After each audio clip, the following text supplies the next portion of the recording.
हम सब मुसाफिर है वही आखिर ठिकाना कोई आगे रोआना है कोई पीछे रोआना। আমরা কেউ এই দেশের বাসিন্দা নয়, যত বড় ঘরই বাঁধেন, যত মজবুত, যত আরসিসি, যত ফাউন্ডেশনই দেন, আমরা এই দেশের বাসিন্দা কেউ নয়। আমরা সকলেই এই দেশের মেহমান। কি বলেন, ঠিক কিনা?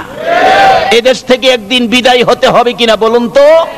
একদিন এই দেশ ছাড়তে হবে, এই পোশাক খুলতে হবে, সাদা পোশাক পরতে হবে, কবর দেশে যাইতেই হবে। আসুন এই কবরের মেহমান হওয়ার আগে কি করতে হবে সেজন্য একটু আলোচনা আপনাদেরকে নিয়ে করব কোরআন হাদিস থেকে। তাই আসুন আলোচনায় ঢুকে যাই, কবরের আযাব সম্পর্কে কিছু আলোচনা।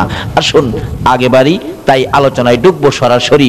এখন মহব্বতে আর কয়েকবার দরুদ শরীফ পড়ুন, আলোচনায় ঢুকে যাই। আল্লাহুম্মা সাল্লি সাইয়্যিদানা মুহাম্মাদ আল্লাহুম্মা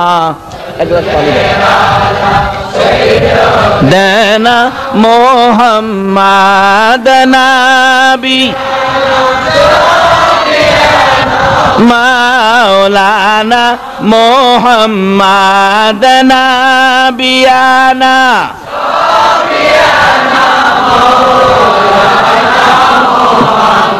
দিবানিশি মনের আমার আর দিও না যন্ত্রণা দিবা মনের আমার আর দি যন্ত্রণা হায়রে দনে যদি হইতাম দনি যাইতাম সোনার মদিনা হায়রে দনে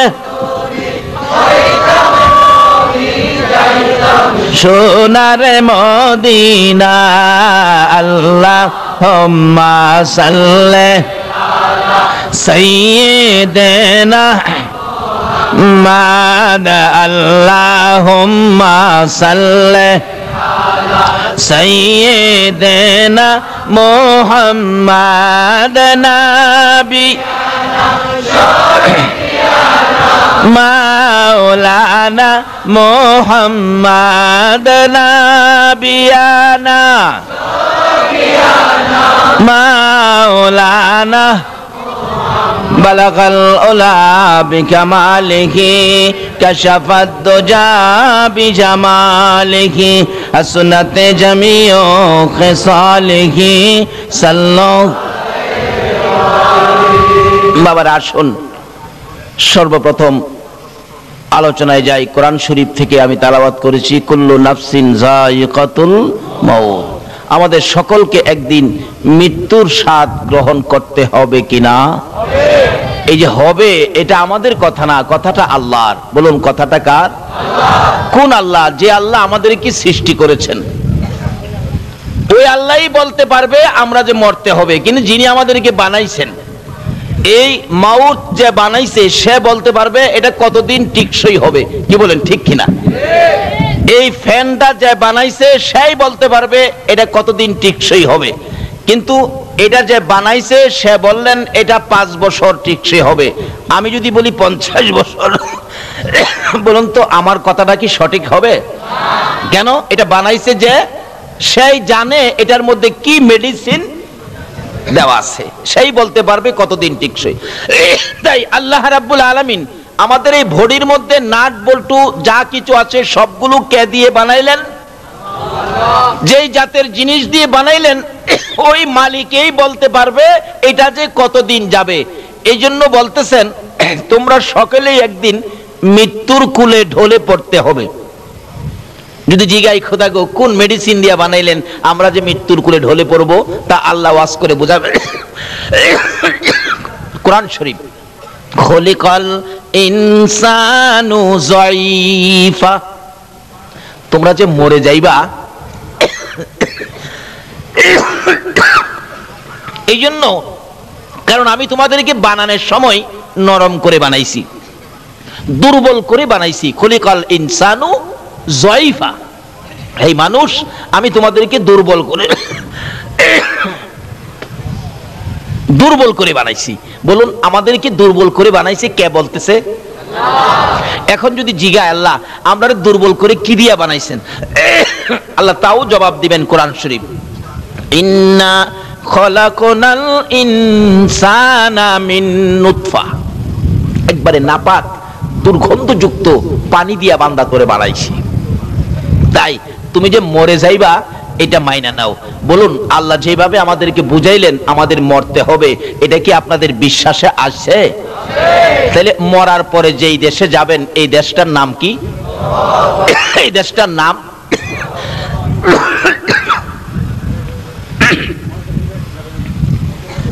এখন আমাদের দেশের মানুষ কুয়েত যায়, কাতার যায়, সৌদি যায়, লন্ডন যায়, আমেরিকা যায়। যাওয়ার আগে দেখবেন বন্ধু বান্ধবদেরকে জিগায় কুয়েতের অবস্থা কি, পরিবেশ কেমন, কাতারের পরিবেশ কেমন, যে জায়গাটায় যাব জায়গাটা ভালো নেই, এমন কিছু জয় জিজ্ঞাসা করে। আচ্ছা আপনারা যে এই দেশ ফালায়া কবরে যাবেন, কবরের অবস্থা কি কেউ কি কোনোদিন কাউরে জিগাইছেন? জিগায় না। অথচ এই কবরটা যাইতে হবেই, না যায়া কোনো উপায়। আজকে দুনিয়ায় একটা ঘর বাড়ি করতে গেলে নিজের কত চেষ্টা, অথচ কবরের বাড়িতে যে আপনি যাবেন আপনার কোনো চেষ্টা নাই। আপনি মৃত্যু হইয়া দেখেন না এলাকার লোকজন আপনার বাড়িটা বানানোর জন্য তৈয়ার হবে কিনা বলুন তো? কেউ কোদাল নিবে, কেউ খন্তি নিবে, কেউ ঘাস কাটতে যাবে, কেউ কাফনের কাপড় আনতে যাবে, আপনাকে বিদায়ের জন্য পাগল পাগল হয়ে যাবে। যত বড়ই হন কিন্তু 2 দিন আপনাকে কেউ রাখবে না। আচ্ছা এই কবরটার ভিতরে যে আপনি যাবেন, কবরের খবর কি কেউ নিছেন? এই কবরটা যে কত কঠিন। রাসূল বলেছেন এই কবরে 99টা সাপ থাকবে। কয়টা সাপ? এরপর এমন সাপ না যে সাপগুলি মেরে ফেলবেন, একটা সাপে যদি আপনাকে ধ্বংসন করে ব্যথায় 70 গজ মাটির নিচে চলে যাবেন। আবার অন্য সাপেরা ইস্পাতের নূক থাকবে, টাইনা টাইনা উঠাবে, যাও কই দুনিয়ায় বড় রং করেছো এবার শাস্তি ভোগ করো। আরেকটা সাপে দংশন করবে, এইভাবে একের পর এক 99টা সাপ দংশন করতে থাকবে। আচ্ছা বলুন তো এই বিপদ থেকে বাহির হইয়া কোথাও যাওয়ার কোনো সুযোগ পাওয়া যাবে? নাই।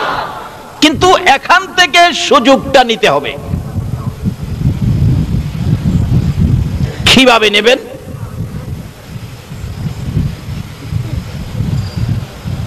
বাবারা এখান থেকে সুযোগ কিভাবে নেবেন এই কবরের চিন্তা আজকে থেকে করুন।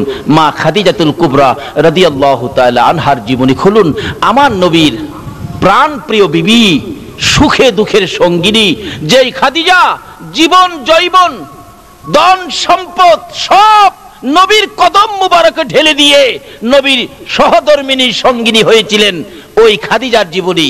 খাদিজা যেদিন দুনিয়া থেকে বিদায় হয়ে যাবেন কবরের চিন্তা করেছিলেন খাদিজা।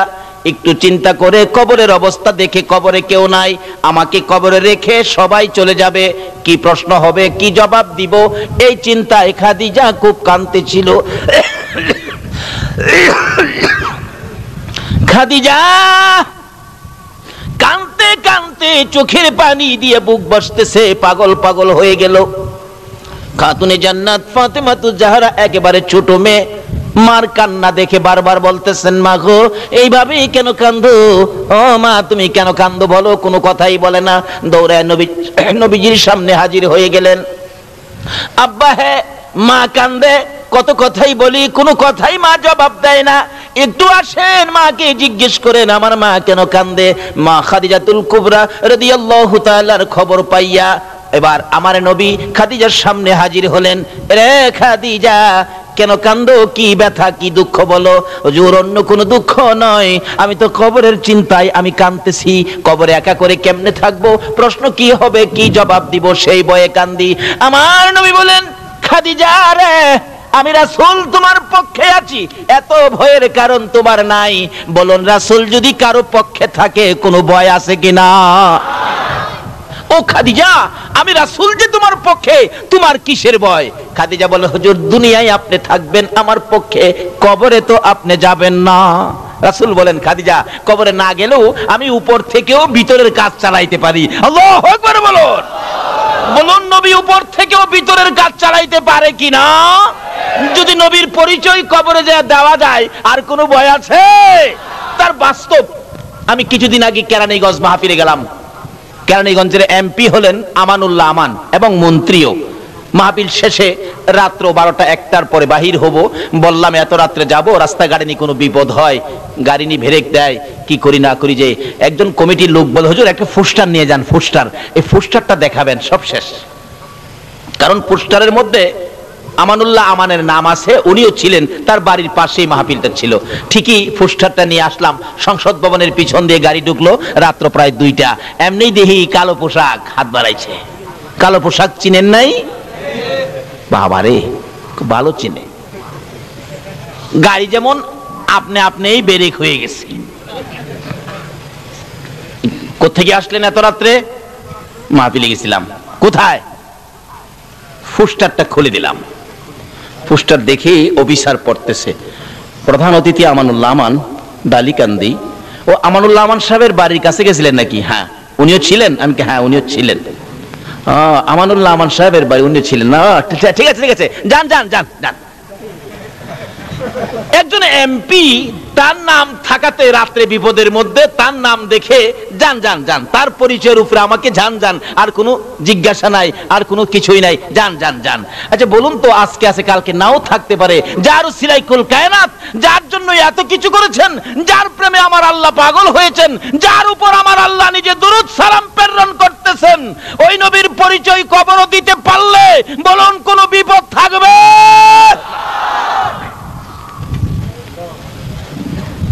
কবর দেওয়ার সময় তো এই কথাটাই বলে দেওয়া হয়, বিসমিল্লাহি ওয়ালা, কি কয় কি কয়, বিসমিল্লাহি ওয়ালা।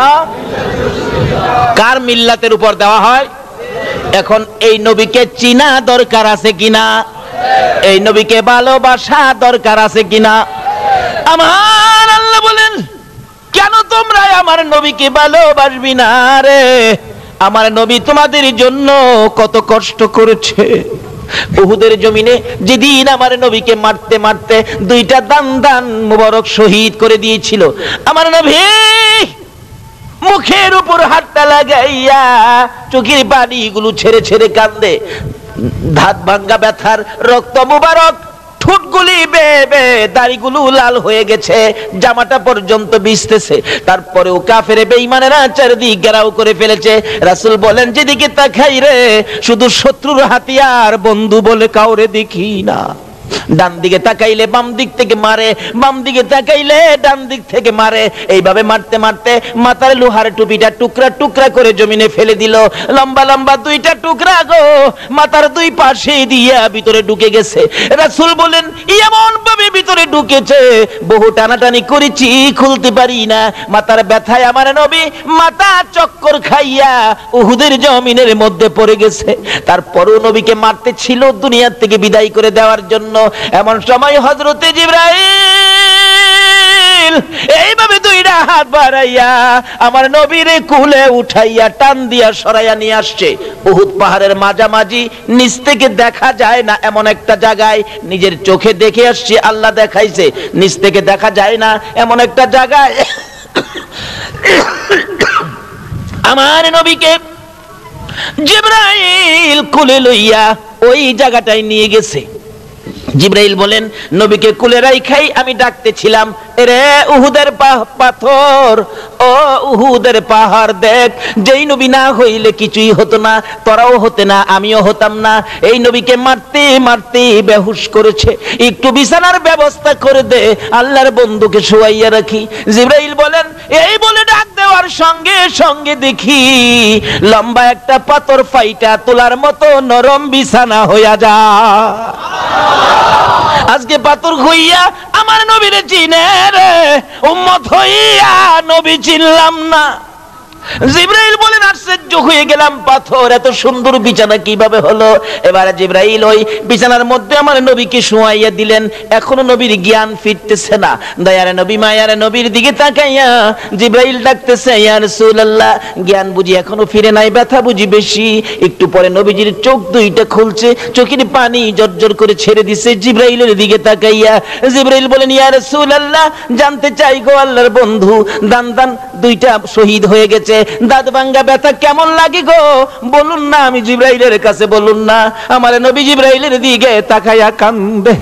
আমার নবীর দিকে তাকাইয়া জিবরাইল বলেন, হুজুর মাথা ভাঙ্গা গো, এই মাথা ভাঙ্গার ব্যথা কেমন লাগে আমি জিবরাইলের কাছে বলুন না। আমার নবী জিবরাইলের দিকে তাকাইয়া দুইটা চোখের পানি জর্জর করে ছেড়ে ছেড়ে কান্দে। রে জিবরাইল, আমার দাঁত ভাঙ্গা মাথা ভাঙ্গায় তোর বুঝি মায়া হয়েছে রে জিবরাইল। দাঁত ভাঙ্গা ব্যথা কেমন জিগাইলি, মাথা ভাঙ্গা ব্যথা কেমন জিগাইলে।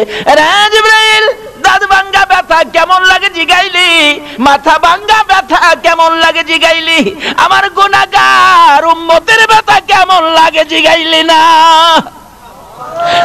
দয়ার নবী মায়ার নবী বলেন, জিবরাইল রে শুনো, দাঁত ভাঙ্গা ব্যথা মাথা ভাঙ্গা ব্যথার চাইতে রে আমার গুনাহগার উম্মতের ব্যথা বেশি। আর এই উম্মতের কান্ডার নবী রহমতের ভান্ডার, বলুন উম্মতের কান্ডার নবী। নবী বিনে রোজ হাসরে কে করিবে পার, নবী বিনে উম্মতের কান্ডার নবী রহমতের ভান্ডার, উম্মতের কান্ডার নবী। মোদের নবী দয়ার সাগর, গুনাহগার উম্মতের পাগল। মোদের নবী দয়ার গুনাহগার উম্মতের পাগল। রোজ হাসরে সেজদায় পড়ে কাঁদবে যারে যার, রোজ হাসরে সেজদায় পড়ে কাঁদবে যারে যার। উম্মতের কান্ডার নবী দার, উম্মতের কান্ডার নবী। যাইয়া দেখো মদিনাতে কান্দে নবী দিনে রাইতে, যাইয়া দেখো মদিনাতে কান্দে নবী দিনে রাইতে। মাফ করিয়ে দাও গো খোদা উম্মত গুনাহগার, মাফ করিয়ে দাও গো খোদা উম্মত গুনাহগার। উম্মতের কান্ডার নবী রহমতের ভান্ডার, উম্মতের কান্ডার নবী বিনে রোজ হাসরে কে করিবে পার, নবী বিনে রোজ হাসরে পার। উম্মতের কান্ডার নবী রহমতের ভান্ডার, উম্মতের কান্ডার নবী। আমার আল্লাহ বলেন, আরে দুনিয়ার মানুষ এই নবীরে কেমনে বুইলা যাবি রে, যেই নবী নিজের ব্যথা গোপন করে রে উম্মতের ব্যথা প্রকাশ করে। আল্লাহু আকবার। এই নবীকে ভুলে যাওয়া আমাদের জন্য ঠিক হবে কিনা বলুন। এই নবীকে ভালোবাসা, এই নবীকে মায়া করা আমাদের দরকার আছে কিনা বলুন। কবরে গেলে এই নবীর দরকার আছে কিনা বলুন। এই নবীর পরিচয় ব্যতীত কবরে আর কারো পরিচয় মাপ পাওয়া যাবে কিনা বলুন। শুধু নবীর পরিচয় দিতে পারলেই বাস লাভবান হয়ে যাবেন। বিসমিল্লাহি ওয়া আলা মিল্লাতি রাসূলিল্লাহ, এই নবীর নামের উপরেই দেওয়া হয়। আর যদি পরিচয় দিতে পারেন হ্যাঁ আমরা তো সেই নবীর উম্মত, তাহলে ফেরেশতারা বলবেন ঘুমান, আপনারা জান্নাতের বিছানার মধ্যে ঘুমান। মা খাদিজা বলেন, ইয়া রাসূলুল্লাহ আমি তো কবরের চিন্তায় আমি কাঁদতেছি। কিসের চিন্তায়? কোন কবর? আল্লাহু আকবার। কি যে কবরের অবস্থা, খবর তো নিলেন না। বিদেশ যাবেন কত খবর নিলেন, কবরে যে যাবেন এই খবর তো নিলেন না। আমাদের পার্শ্ববর্তী রাষ্ট্র মুসলমান রাষ্ট্র পাকিস্তান, পীরদুহা কবরস্থানে সবচেয়ে বড় কবরস্থান পীরদুহা কবরস্থান। একটা যুবক ছেলে মারা গেলে কবর করে লাশটাকে জানাজা দিয়ে কবরে নিয়ে গেলেন, যায়া দেখে কবরটা বন্ধ হয়ে গেছে। ইমাম সাহেব ছিলেন আল্লাহর ওলি মানুষ, আল্লাহর ওলি ইমাম সাহেব বলতেছেন, বাবারে তোমরা কি কবর করো নাই? হুজুর কবর তো করেছি, কিন্তু কই, কিন্তু কবরের মাটি বন্ধ হয়ে গিয়ে বুঝাইতেছে তোর মতো পাপীকে রাখবো না, কবর বন্ধ। বলুন এই কবরে আমাদের প্রত্যেকের যাইতে হবে কিনা? ইমাম সাহেব বলেন আরেকটা কবর করো। আরেকটা কবর করা হলো, হাজার হাজার মানুষের সামনে কবরটা বন্ধ হয়ে গেছে, বুঝাইতেছে তোর মতো পাপীকে রাখবো না। ইমাম সাহেব বলেন আরেকটা করো, 3টা পর্যন্ত দেখি। 3টা কবর করা হলে কবরটা আর বন্ধ হলো না। 91 সনের ঘটনাটা, বেশি দিন আগের নয়। 3 নাম্বার কবর বন্ধ হলো না। আল্লাহর ওলি বলেন 2 জন লোক কবরে নামো। 2 জন যুবক কবরে নামছে, লাশটা দাও, লাশটা নিয়ে আসো, দাও তাদের কাছে। লাশটা নিয়ে আসার আগে আগে কবর থেকে দুইটা লোক বলতেছে, হুজুর লাশটা কবরে দিয়েন না, দিবার আগে আপনি একটু দেখেন কবরের অবস্থা কি। আল্লাহর ওলি বলেন দৌড় দিয়ে কবরের পারে যাইলাম, যাইয়া দেখি কবরের ভিতরে 2-2.5 হাত লম্বা লম্বা, এই মোটা মানুষের চোখের মতো বড় বড় চোখ, কালো রঙের বিচ্ছু কবরটা ভরে গেছে। বলুন এই কবরে আমাদের প্রত্যেকের যাইতে হবে কিনা? এবং এই কবরে অনেকের আত্মীয় স্বজন, দাদা দাদি, মা বাবা ঘুমিয়ে আছে কিনা? নিজে তো কবরের খবর নিলেনই না, এমনকি মা বাবা যে কবরে, এই খবরও তো নিলেন না। কি পায়া এই সমস্ত জায়গাগুলি ভুলে গেলেন? বলে হুজুর এই কবরের বিপদ থেকে আমরা বাঁচবো কিভাবে? বাঁচতে হলে আসুন নবীকে চিনি। বলুন কাকে চিনি? যে নবীর দোহাই দিলে সব কি পরিষ্কার।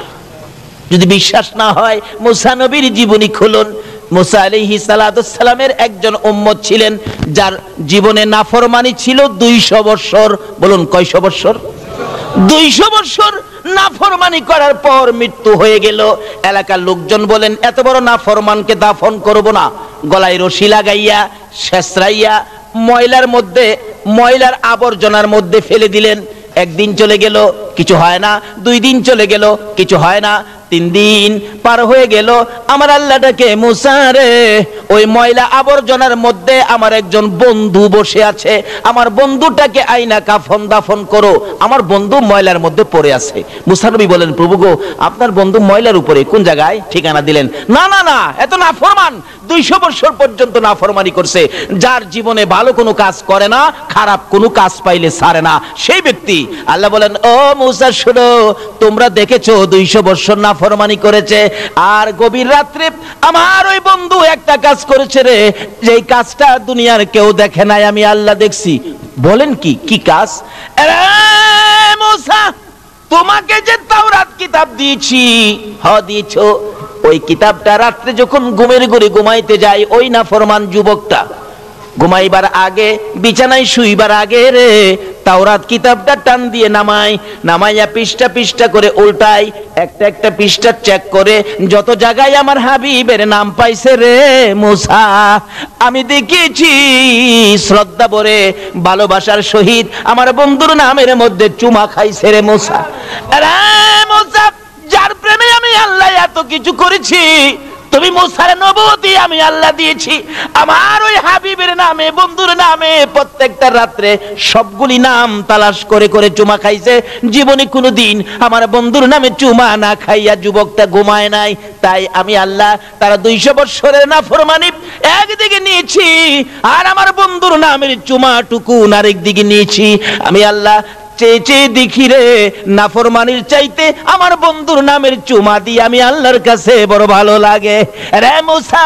আমার বন্ধুর নামের চুমার খাতিরে আমি তার 200 বছরের নাফরমানি ক্ষমা করে দিয়েছি।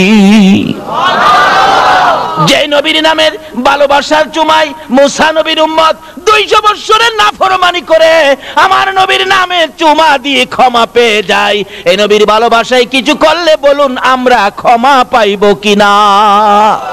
বাবারা আসুন সেই জায়গাটা চিনি। তাই বলতেছিলাম আল্লাহর ওলি বলেন কবরের মধ্যে বড় বড় বিচ্ছু। পাকিস্তানের ঘটনা 91 সনে।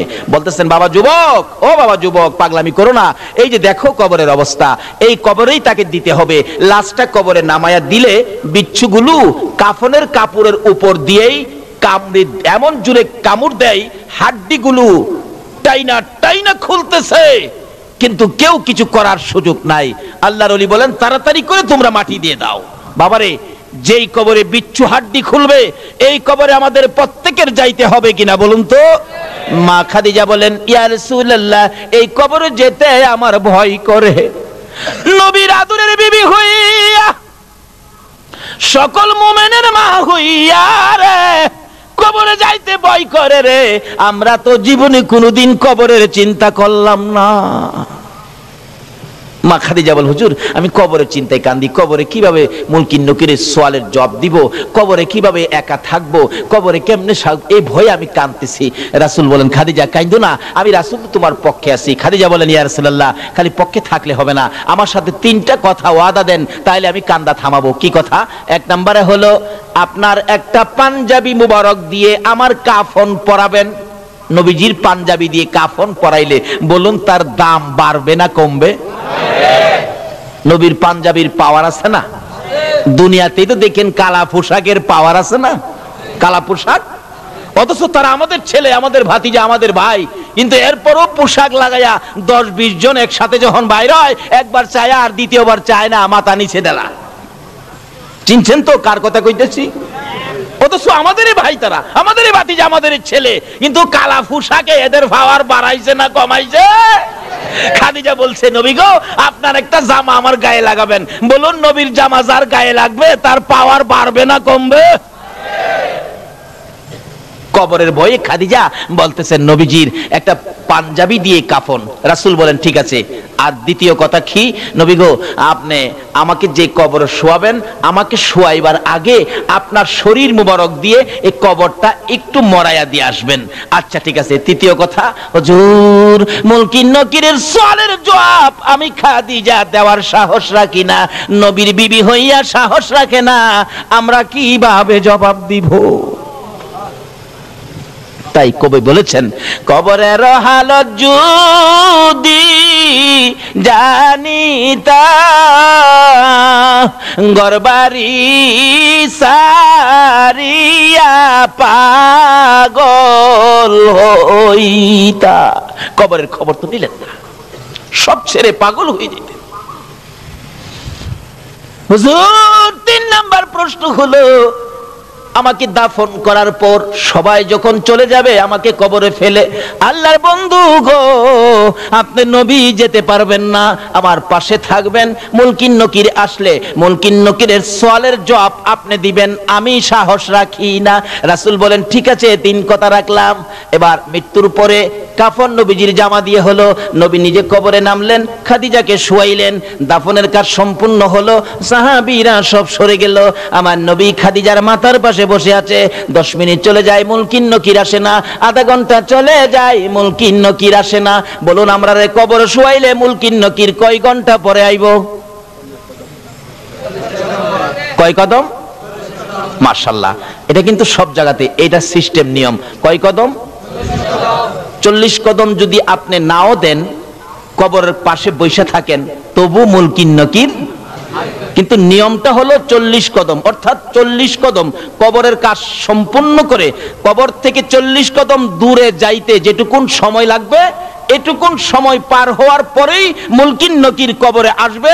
আপনি কবর ছাড়েন বা নাই ছাড়েন, একেবারে সেনাবাহিনীর প্রধান যদি থাকে, 1 ব্যাটালিয়ন সৈন্য মোতায়েন করা হয়, তবে মুনকির নকির ফিরানো যাবে না। আয়েশা হাজির,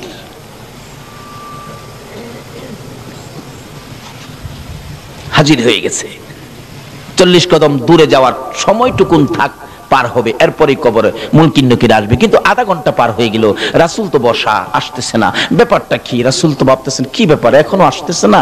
আমার আল্লাহ কয়, জিবরাইল রে, যা রে যা, আমার বন্ধুর কাছে যা, খবর দিয়া সবাই হাজির হয়ে গেলেন। ইয়া রাসূলুল্লাহ, আল্লাহর সালাম গ্রহণ করুন। আমি জিবরাইলের সালাম গ্রহণ করুন। কি খবর রে জিবরাইল, মুনকির নকির কোথায়? হুজুর মুনকির নকির আসবে না গো, খাদিজার খবরে মুনকির নকির আসবে না। জিবরাইল কেন আসবে না? সিস্টেম হলো, বিধান হলো, মুনকির নকির সকলের কবরে আসবে, খাদিজার কবরে কেন আসবে না? জিবরাইল বলেন, ইয়া রাসূলুল্লাহ, না আসার কারণ হলো, খাদিজা যেদিন মুনকির নকিরের প্রশ্নের জবাব সওয়ালের ভয়ে যেদিন দুনিয়ার মধ্যে কান্নাকাটি করেছে, কবরের ভয়ে যেদিন দুনিয়ার মধ্যে খাদিজা কান্নাকাটি করেছে, হুজুর খাদিজার চোখের পানি দেখে গো আমার আল্লাহর বড় মায়া হয়েছে। আমার আল্লাহ বলেছে, রে জিবরাইল আমার বন্ধুর কাছে যা রে, খবর পৌঁছে দিয়ায় খাদিজার মুনকির নকিরের প্রশ্নের জবাব আমার বন্ধুর দিতে হবে না, আমার বন্ধুর দিতে হবে না, কষ্ট করতে হবে না। খাদিজা যেদিন কবরের ভয়ে চোখের পানি ছেড়ে ছেড়ে কাঁদছিল, খাদিজার চোখের পানি দেখে রে আমি আল্লাহর বড় মায়া হয়েছে রে মুনকির নকিরের সওয়ালের জবাব দেওয়ার জন্য।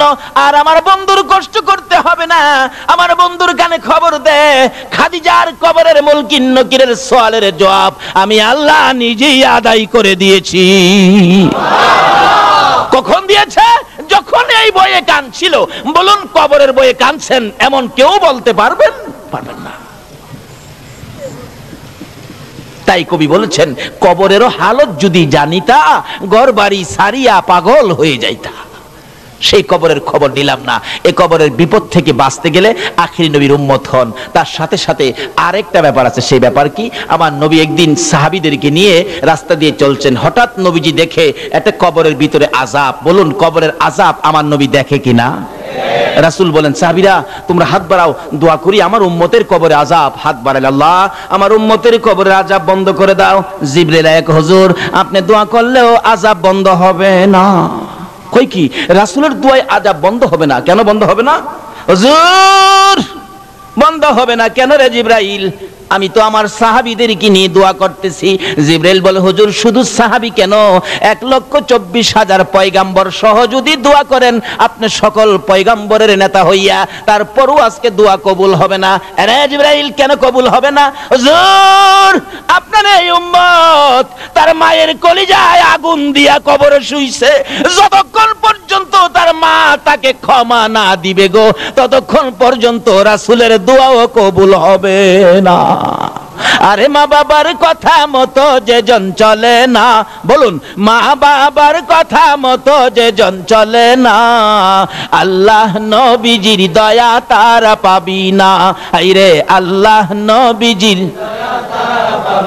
মা বাবাকে দুঃখ দিলে নামাজ রোজা যাইবি ফলে, মা বাবাকে দুঃখ দিলে নামাজ রোজা যাইবি ফলে, মার কলিজায় আঘাত দিলে খোদা সহে না, মার কলিজায় আঘাত দিলে খোদা সহে না, আল্লাহ নবীজির দয়া তারা পাবি না। আইরে আল্লাহ নবীজির মা বাবা অতি আপন, মা বাবার করো যতন, মা বাবা অতি আপন, মা বাবার করো যতন, তিন কথার সাথী পায়া বুইলা যায়ও না, তিন কথার সাথী পায়া বুইলা যায়ও না, আল্লাহ নবীজির দয়া তারা পাবি না। আইরে আল্লাহ নবীজির। আমার নবী বলেন, জিবরাইল তার কবরের আযাব আমি যে সইতে পারি না। জিবরাইল বলেন, ইয়া রাসূলুল্লাহ যতক্ষণ পর্যন্ত তার মা জীবিত আছে, তার মা তাকে ক্ষমা না দিবে, ততক্ষণ পর্যন্ত আপনার দোয়ায়ও সে মাপ পাবে না। কত বড় কথা! রাসূল দোয়া করেন, কবুল হয় না। কাকে কষ্ট দেওয়ার কারণে? ঘুমাইছেন? কাকে কষ্ট দেওয়ার কারণে? কারণ মা, কোন মা চিনছেন নি? রাত্র 2টাই হোক 2:30টাই হোক, সন্তান বাড়িতে না আসা পর্যন্ত বলুন তো বুড়িশ্বরের কার ঘরের দরজাটা খোলা আছে? কয়েকজনে কইছে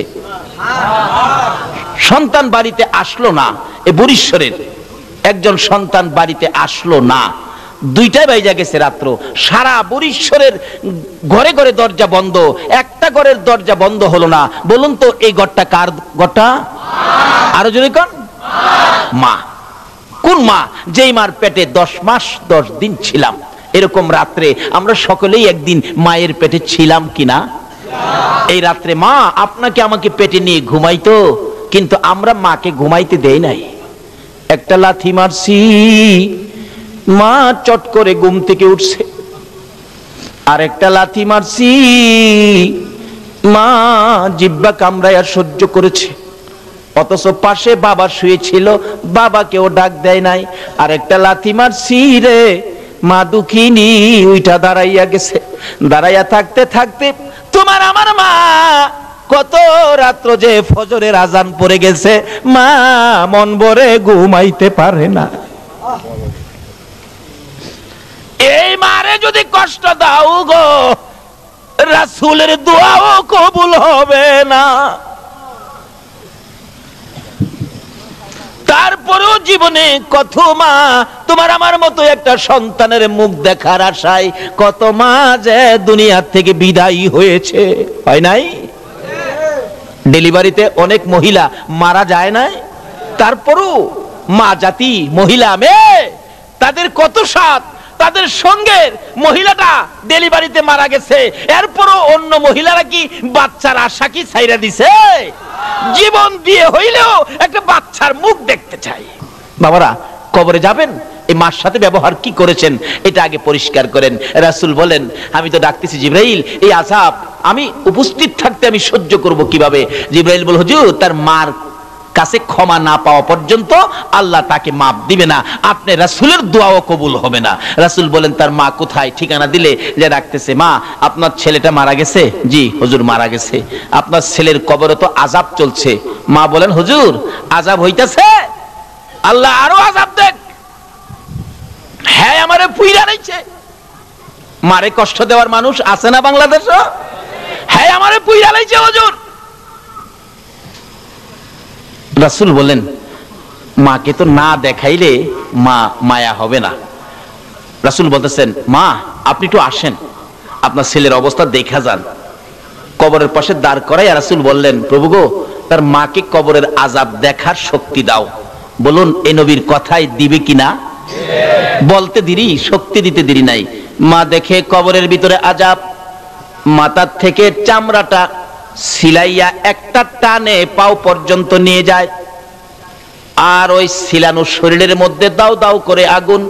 ছেলেটা মা মা কইয়া চিৎকার মারে। মারে চিনেন না? বিপদে আপদে পড়লে বলুন অটোমেটিক মুখ দিয়া কার কথা আসে? পায়ে ব্যথা পাইয়া পায়ের নুকটা একবারে সিটা পড়ে গেছে, বলুন পায়ে হাত দিয়া কি বলে কাঁদতেছে বাচ্চাটা? মা মা গো মা। পেট ব্যথায় অস্থির, শ্বশুর বাড়িতে খাইয়া এমন খাওয়া খাইছে ব্যথা উঠছে পেটে, বলুন কি বলে কাঁদতেছে জামাই?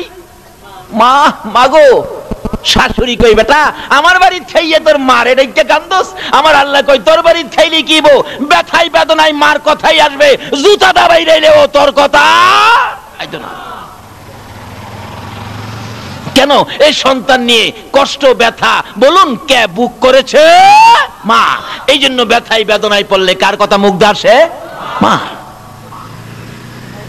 বলে হুজুর বাবার কথা কইতেন না, বাবা কি কম কষ্ট করছে, রোজগার করে খাওয়াইছে না? বাবার কথা আসে একবার, কোন সময়? ব্যথাই বেদনাই না। দেখবেন এই বৃষ্টি বাদলের দিন সকালবেলা ঘর থেকে ওইটাই দেখে উত্তর দিক দিয়ে এমন আকাশে মেঘ জমেছে, একবারে কালো অন্ধকার হয়ে রয়েছে। ঘুম থেকে ওইটা এই কালো হাঁসটা দেখা বলুন তো কি বলতেছে? বাবা রে বাবা।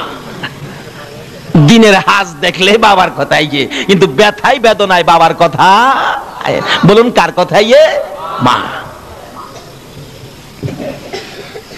রাসূল বলতেছেন, আল্লাহ তার কবরের আযাবটা দেখার শক্তি দাও। মা দেখতেছে ছেলেটা সমস্ত শরীরের চামড়া নাই, জাহান্নামের আগুন দাও দাও করে জ্বলতেছে। মাগো মাগো মাগো কইয়া কাঁদতেছে। আবার চামড়া ভরে যায়, পাও থেকে ফেরেশতারা চামড়াটা সিলাইয়া মাথা পর্যন্ত আনে, আবার জাহান্নামের আগুন জ্বলতে থাকে। মাগো মাগো কইয়া কান্দে। মা সন্তানের ব্যথা দেখে রে মা নিজের ব্যথা ভুলে গেছে। তাই আমি বলি ছেলে মাকে ভুলে যাই গো, মা ছেলেকে ভুলে না। এমন দরদি মাকে আর ব্যথা দিও না। মা ডাকতেছে, ইয়া রাসূলুল্লাহ আমাকে যত ব্যথাই ছেলে আমাকে দিয়েছে আমি সহ্য করতে পারবো, কিন্তু ছেলের ব্যথা আমি মা হইয়া সইতে পারি না। হুজুর আমি আমার সন্তানকে মাফ করে দিলাম, আপনি বলুন না আমার আল্লাহকে যেন মাফ করে দেয়। এই মা মাফ করে দিলাম কথাটা বলতে দেরি হয়েছে, আমার রাসূল পাশে থাকার বরকতে মায়ের ক্ষমা দেওয়ার সঙ্গে সঙ্গে তার কবরটা জান্নাতের বাগান হয়ে যায়। কিন্তু নামাজ, রোজা, হজ, যাকাত, মুফতি, মুহাদ্দিস, মুফাসসির, মসজিদ বানান, মাদ্রাসা বানান, ওয়াজ করান, ওয়াজ করেন, ওয়াজ শুনেন, এমনকি মক্কা মদিনার ইমাম সাহেব যদি হয়ে যাও আর এই মা বাবাকে যদি কষ্ট দাও, আল্লাহর জান্নাতে যাওয়া সম্ভব হবে না। তাই আসুন আমরা কি করতে হবে, কোরআন শরীফ কি বলে দেখি। কোরআন শরীফ বলছে কি, ওয়াসাইনাল ইনসানা বিওয়ালিদাইহি ইহসানা। আল্লাহ বলছে, হে মানুষ, তোমরা তোমাদের মা বাবার সাথে ভালো ব্যবহার করো। বলুন, মা বাবার সাথে কি ব্যবহার করতে বলছে? ভালো ব্যবহার। এখনকার দিনে কি ভালো ব্যবহার আছে? আমাদের যে এলাকায় ইমামতি করতাম, এই এলাকার ঘটনা বলছি। এক বুড়া বাবা ছেলের সাথে ঝগড়া লাগিয়া, বুড়া বাবা শিক্ষিত মানুষ, এক পর্যায়ে রাগ হইয়া ছেলেকে ধমক মারলেন, তোমাকে শাট আপ। ছেলেও শিক্ষিত, বাবার প্রতি রাগ হইয়া উল্টা মাইরা দিছে, আপনাকে ডবল শাট আপ। আচ্ছা, এই ব্যবহারটা কি ভালো ব্যবহার হলো? ভালো ব্যবহার কিভাবে করবেন? কোরআন শরীফের মধ্যে ঘোষণা আছে আরেক জায়গায়, তোমরা বাপ মার সামনে দাঁড়াইলে মাথা নিচু করে দাঁড়াও, বুকটা টান করে দাঁড়ায়ও না। বাপ মার সাথে কথা বলতে গেলে বাপ মার কথা সুরের চাইতে তোমার কথা সুরটা বড় করো না। বাপ মা যদি কোনো কথা তোমাকে কটু বলে ফেলে, বাপ মার সাথে গিয়ার দেখায়ও না। বাপ মা যদি তোমাকে থাপ্পড় মারে, বাপের মায়ের থাপ্পড় খায়া কান্দো, এমন কান্দা কান্দো না যেই কান্দায় তোমার মা ওই আবার কষ্ট পাবে। কানতে থাক হইলে দূরে চলে যাও, মসজিদের ওই পাশে চলে যাও, নিরিবিলি কান্দো, তোমার মা যেন এই শব্দটা শুনতে না পারে। আল্লাহু আকবার বলুন। এই শিক্ষা দিতেছেন আমার আল্লাহ। বলুন, এই শিক্ষা কে দিতেছেন? আল্লাহ। তাই এই মা বাবার সাথে ভালো ব্যবহার করেন, মা বাবার সাথে ভালো ব্যবহার করেন। বাড়িতে যাওয়ার আগে মা কি খায়, কি পছন্দ করে একটা কিনেন, বেশি না পারেন একটা কিনেন, নিয়ে বাড়িতে যান। মা, পয়সা হয় নাই, একটা আনছি তোমার জন্য, তুমি না আপেল খাইতে ভালো পাও, একটা আপেল আনছি, তুমি আর কাউরে দেখাইও না মা, এটা তুমি চুপে চাপে খেয়ে ফেলো। মা দেখবেন হাসি দিয়ে বলবে, বাবা একটা আনছস, আমি খামো, আমার নাতি নাত কর আছে না, আমি একটা কেমনে খামো রে বাবা, মা তুমি চুপচাপ খেয়ে ফেলো। এই যে মা যে হাসি দিল, রাসূল বলেন এই মার মুখে একটা আপেল দিয়ে হাসি ফুটাইছো, এই মার খুশির উপরে আমার আল্লাহ তোমার আমল নামাই একটা কবুল 7টা উমরা হজের সওয়াব দিয়া দিছে। লক্ষ লক্ষ টাকা খরচ করে মক্কার মদিনায় গিয়েছো, হজ কবুল হতে পারে নাও হতে পারে। একটা আপেল দিয়ে মাকে খুশি করে, বাবাকে খুশি করে একটা কবুল 7টা উমরা হজের সওয়াব পেয়েছো। আমার এক বন্ধু আমার বাড়ির পাশে রেল লাইন হাইটে আসতেছে, জিগাইলাম, দোস্ত কোত্থেকে আইছো? খো ভাই সাহেব, মিথ্যা কথা তো বলতে পারবো না আপনার সাথে, সিনেমা দেখতে গেছিলাম। সিনেমা দেখতে যায় না যুবকেরা? দোস্ত সিনেমা দেখতে গেছিলাম, মিথ্যা কথা তো তোমার সাথে বলতে পারি না। তাই এখন তো সিনেমা শেষ হয় নাই। ভাই, সিনেমার দরজায় গিয়ে টিকিট কাটবো, তখন চিন্তা করলাম এই 15টা টাকা টিকিট কেটে সিনেমা দেখলে কি লাভ হবে। চিন্তা করলাম যে মা আমারে পেটে নিয়ে কষ্ট করছে, এই টাকাটা মারে খাওয়াইলে আমার লাভ হবে। এই যে দেখো, এই টাকাটা দিয়ে মার জন্য একটা কমলা কিনে নিয়ে আইছি, সিনেমা দেখি নাই। বাবা যুবক, তুমিও তার থেকে শিক্ষা নাও। যেই মা আমাকে পেটে নিয়ে রাত্র রাত না ঘুমায়া কাটাইছে, যেই বাবা মাথার গাম পাতাই ফালাইয়া রোজগার করে খাওয়াইছে, সিনেমা থেকে 15 টাকা 20 টাকা নষ্ট না করে এই মায়ের জন্য একটা কমলা কিনে 2টা মিষ্টি কিনে মায়ের হাতে দাও। যদি তোমার মা খুশি হয়ে যায়, তাহলে তোমার জান্নাত তোমার নামে খরিদ হয়ে যাবে। রাসূল বলছেন, ওই মানুষগুলি ব্যাকুপ, ব্যাকল, বুদ্ধিহারা, জ্ঞানহারা, যারা নিজের মা বাবার খেদমত করে জান্নাতটা কিনতে পারে নাই।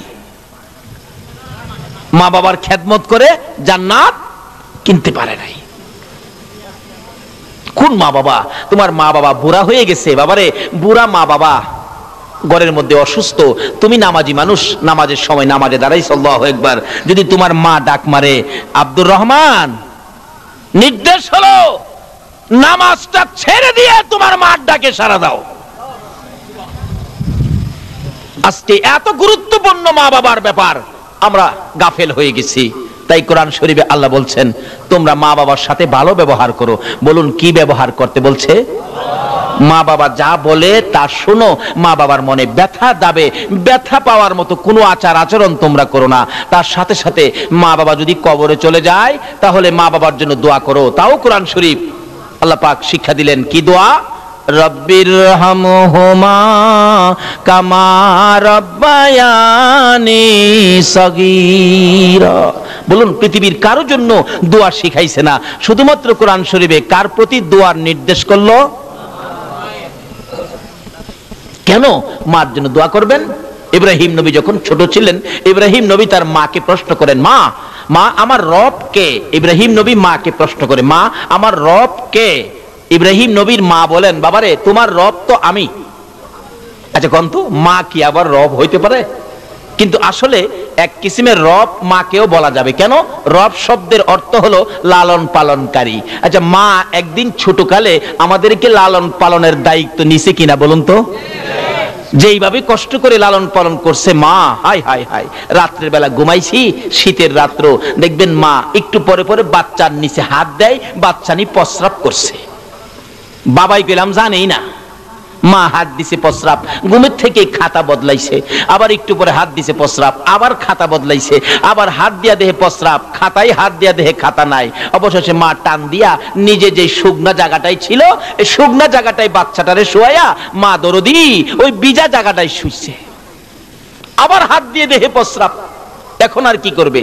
বাচ্চাটাকে বুকে লইয়া নিজের কাপড় দিয়ে পেঁচাইয়া ধরে মা বিজার মধ্যে শুয়েছেন, প্রস্রাব শুকনা কাপড়টাই না, কাপড় ভিজে গেছে, ঠান্ডায় থরথর করে মা কাঁপতেছে। বাবার ঘুম ভেঙে গেছে, তোমার কি হলো, এইভাবে কাঁপতেছো কেন? স্বামী 5টা খাতা বদলাইলাম, খাতা নাই, সন্তান প্রস্রাব করে দিয়েছে, শুকনা জায়গা নাই, আমি মা বিজা জায়গায় শুয়েছি, বাবারে বুকে রেখেছি, বাবার যাতে কষ্ট না হয় গো স্বামী, আমি তো ঠান্ডায় শীতে কাঁপতেছি, বাচ্চারে কষ্ট দেই না। আল্লাহু আকবার। স্বামী পাশে বসে বসে ডাকে, বিবি রে, ও বিবি, সন্তান সুখে রাখতে যাইয়া এইভাবে কষ্ট করো, থরথর করে কাঁপতেছো। তাই আমার আল্লাহ বলেন, এই মা যদি কবরে যায় রে, এই মার জন্য দোয়া করো। এরকম কষ্ট আমাদের সকলের মা করছে কিনা বলুন তো? লালন পালন কিভাবে করেছে? 5টা 7টা সন্তানের মা আছে না বাংলাদেশ? কুমিল্লাতে এক মাহফিল করলে এক মুফতি সাহেব, মোরা মুরব্বী মানুষ, জিগাইলাম, চাচা আপনার ছেলে মেয়ে কয়জন? খালি হাসে জবাব দেন, আর ছেলে মেয়ে কয়জন? হাসে। ছেলে মেয়ের কথা জিগে আপনি হাসেন কেন? বাবারে ছেলে মেয়ের সংখ্যা যদি কই তুমিও হাসবা। কি কন? কতজন ছেলে মেয়ে? 20 জন। আপনারাও তো হাসলেন। আসলে 20 জন সন্তানের কথা কইলে কেন না হাসবো? কারণ ওখানে সরকারের আইন এলো, যে সরকার ওই ক্ষমতা যায়, ওখানের সিস্টেম আইন এলো, ছেলে হোক মেয়ে হোক 15টাই যথেষ্ট। কি কন? 15টা না? কয়জন? 2টা। আচ্ছা, 2টার জায়গায় যদি 20টা হয়, আর এই খবর ওখান সরকার পায়, আরে তাল হুট্টি ভাড়াইতো না? আর না হইলে বান্দরবন ভাড়াইব, জুর জংলা সাফ করো গিয়া। কয়জন ছেলে মেয়ে? 20 জন। 20 জন ছেলে মেয়ের বাবা। এটা 2 বছর আগের ঘটনা। 20 জন বাদ দিলাম, 7-8 জন তো প্রায়ই পাওয়া যায়। 7-8 জন বাচ্চা যে মার, এই মা লালন পালন করতে কষ্ট হইতেছে কিনা বলুন তো? দেখবেন মা গরু আছে, গরু ঘরে নিলেন, ছাগল আছে, ছাগল ঘরে বানলেন, মুরুগ থামাইলেন, রান্না বাড়া শেষ করলেন, সবাইকে কাজ শেষ করে সন্ধ্যার সময় বাচ্চা কাচ্চাকে খাওয়াইলেন, স্বামীকে খাওয়াইলেন, শ্বশুর শাশুড়ি খাওয়াইলেন, এইভাবে সব কাজ শেষ করে তোমার আমার মা ঘুমাইতে যাইবো, রাত্র বাইরে গেছে 11টা, খালি 11টায় শুইছে, ল্যাপটা একটু গায়ে দিয়া, ল্যাপটা একটু গরম হয়েছে, শীতের রাত্র, এমন সময় 7 জনের মাঝখানে যাই ছিল বাচ্চাটা, হ্যাঁ খাইছিল না, ঘুমেতে ওইটা দেখবেন শুরু করছে পেন্ডের পেন্ডের, মা কয় কি হয়েছে তোর? কোনো কথা কয় না, খালি আছে না বাচ্চা এরকম করে না? আধা ঘন্টা পর্যন্ত কাঁদছে, কোনো কথা কয় না। আরে কেন কাঁদতাছস আধা ঘন্টা পর্যন্ত? কয় আমি যে ভাত খাইছি না, তুমি জানো না? মা কয় এটা কি আধা ঘন্টা কাইন্দা কোন লাগে? আগেই তো তুই কইতারস। এরকম একটা বিরক্ত মা রে আমরা করছি কিনা কন্ত? বাবাই কয় হেয়ার পেন পেনে আর সহ্য হয় না, গলার চিপটা মাইরা বাইরে ফেলে দেবে, আচ্ছা কোন মা কি মাইরা ফালাইয়া দিছেন? মা কই তুমি ঘুমাও। এই সম্পূর্ণ বিরক্তি বলুন কে সহ্য করেছে? মা। এই মারে কষ্ট দিয়া বেহেশত যাইতেন নামাজ পড়া যায়েন বেহেশত গারো ধইরা বের করে দিব।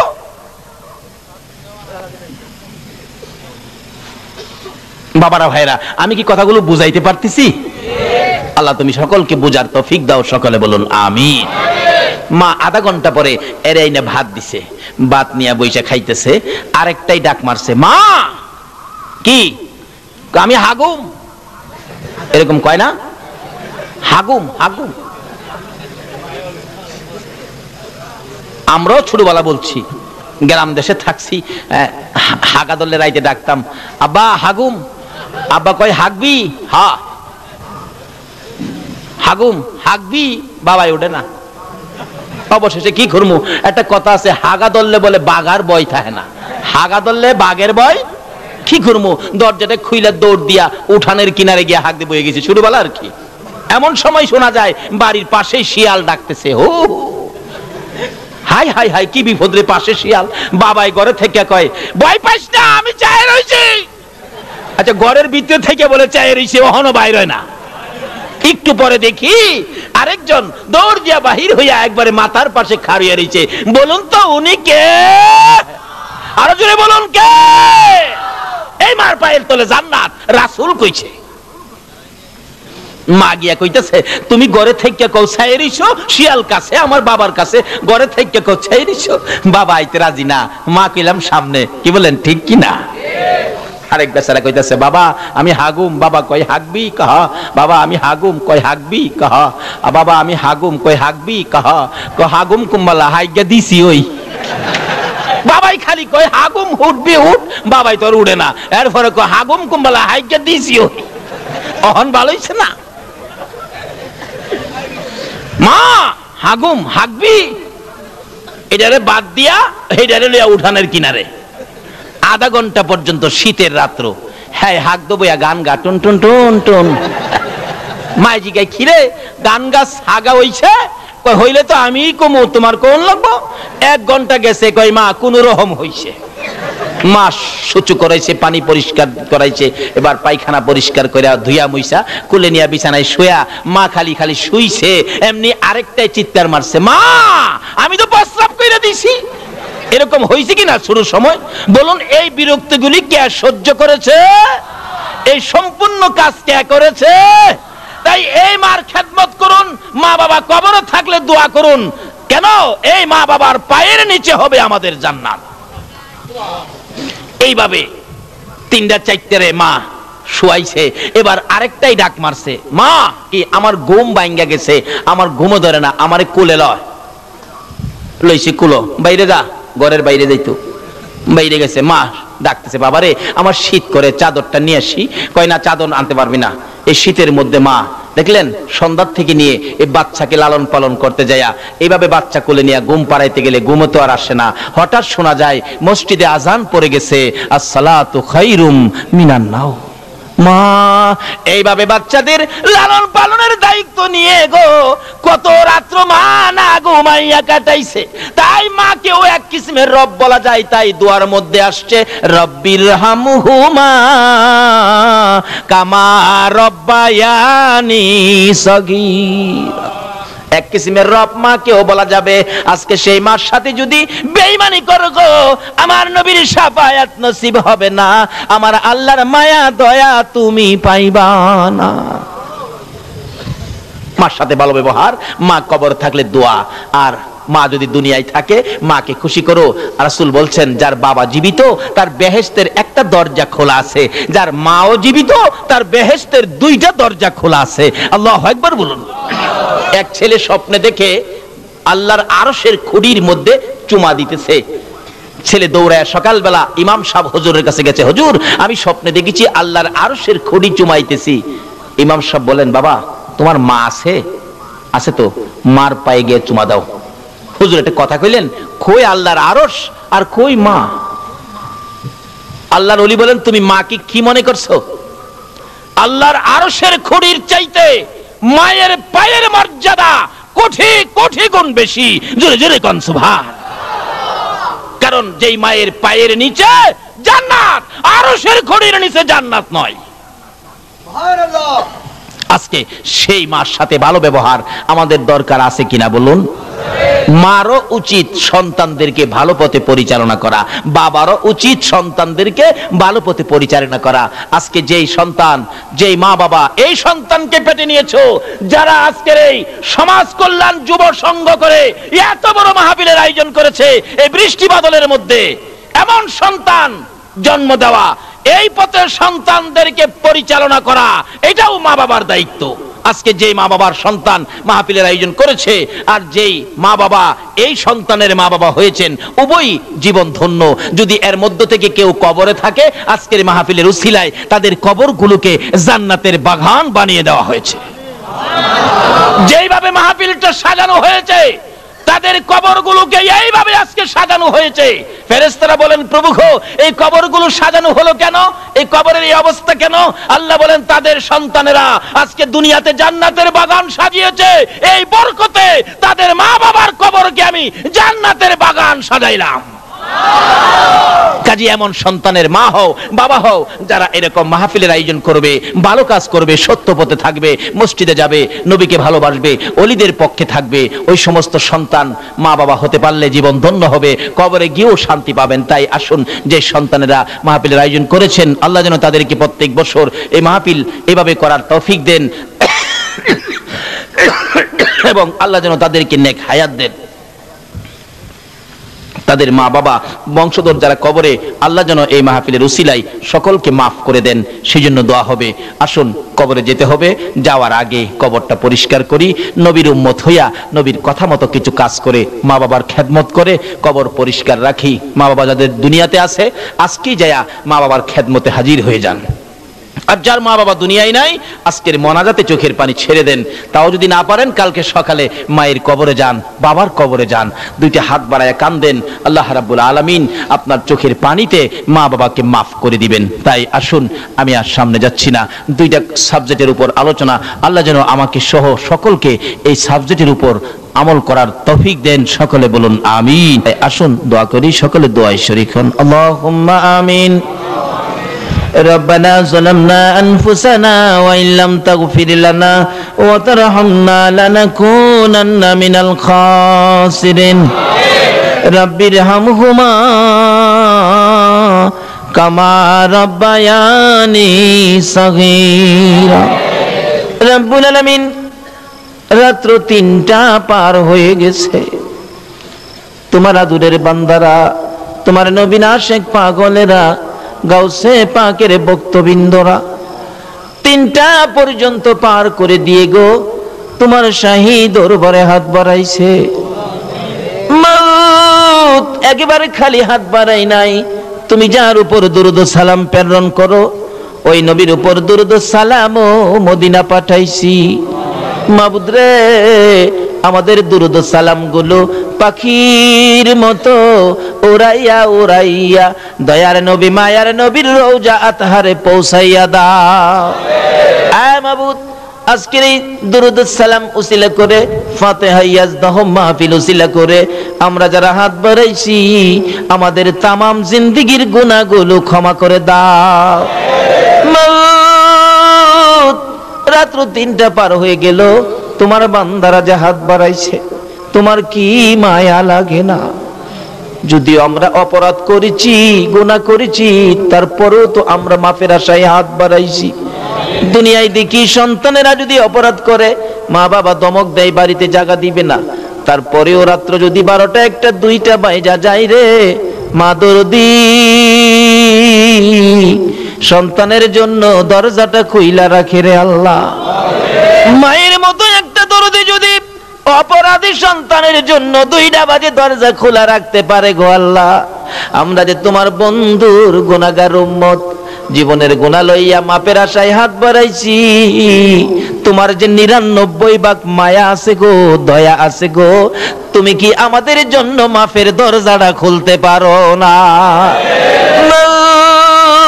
ফিরাইও না, ঘুরাইও না, কার জীবনে কত গুনাহ হিসাব জিগাইও না, কে নেককার কে গুনাহগার কাউরে কিছু কইও না।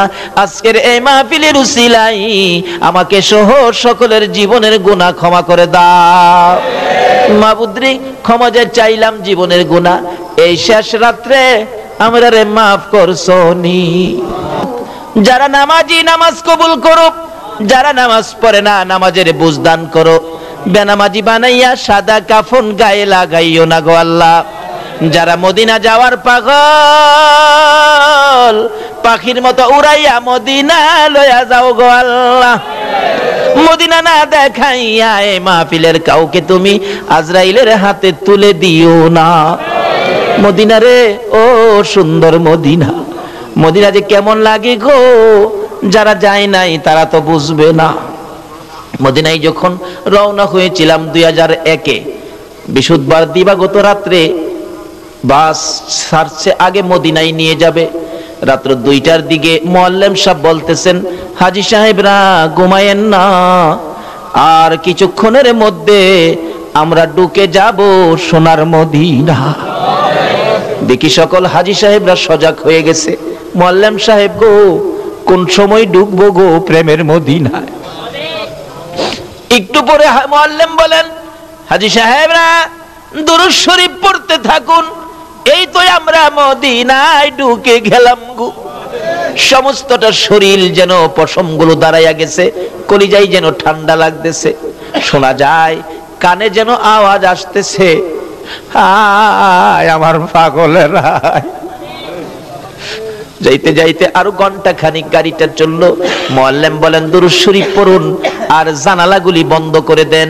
জিজ্ঞেস করলাম, মুআল্লিম সাহেব জানালাগুলি বন্ধ করব কেন? মুআল্লিম চোখের পানি ছেড়ে দিয়ে বলেন, হুজুর আমাদের বাংলাদেশ থেকে এমন পাগলও আসে গো, আমার নবীর রোজাটা দেখলে লাফাইয়া ইয়া রাসূলুল্লাহ বলে বাস থেকে পড়ে যায়। হুজুর জানালা বন্ধ করার জন্য বললাম, এই জন্য আর একটু সামনে গেলেই, সামনের টার্নিংরা মোড় দিলেই আমার নবীর সবুজ রঙের গম্বুজ দেখা যাবে গো। হুজুর জানালা বন্ধ করে দেন, এই নবীর পাগলদেরকে ভিতরে রাখুন। সবাই মিলে দুরূদ ও সালাম পাঠ করতেছি, একটু পরেই দেখি আমার নবী, উম্মতের কান্ডারি নবীর রওজা পাকের গম্বুজ দেখা যায়। মাবুদ, এই সোনার মদিনা না দেখাইয়া, সবুজ রঙের গম্বুজ না দেখাইয়া, উম্মতের কান্ডারি নবীর রওজা জিয়ারত না করাইয়া এই মাহফিলের কাউকে তুমি সাদা কাফন গায়ে লাগাইও না। ইয়া আল্লাহ, আমাদের মধ্যে যারা ব্যবসা করে ব্যবসায় বরকত দাও, যারা চাকরি করে চাকরিতে পদোন্নতি দান করে দাও, যারা গৃহস্থী করে জমির ফসলে বরকত দিয়ে দাও, যারা বিদেশ থাকে সহি সালামতে রাখো, যারা বিদেশ যাবে মনের আশা পুরা করে দাও।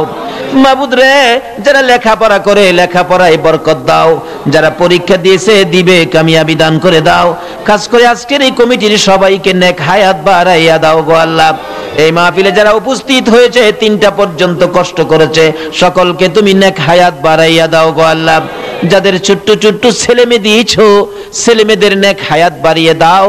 অকালে মৃত্যু দিও না, মা বাবার কলিজায় আগুন জ্বালাইও না, ছেলে মেয়েদের মুখে ইয়েতিমের দাগ লাগাইও না, ছেলে মেয়েদের মা বাবার হায়াত বাড়াইয়া দাও।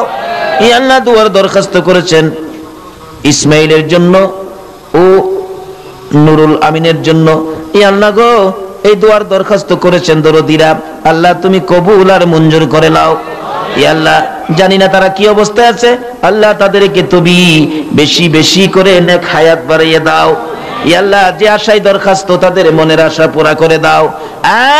মাবুদ, মাবুদ রে, এই মাহফিলের মানুষগুলো মনাজাত শেষে বাড়িতে রওনা হবে। আমি জানি না রে, এই মাহফিল কারে জানিস জীবনের শেষ বিদায় দেয়।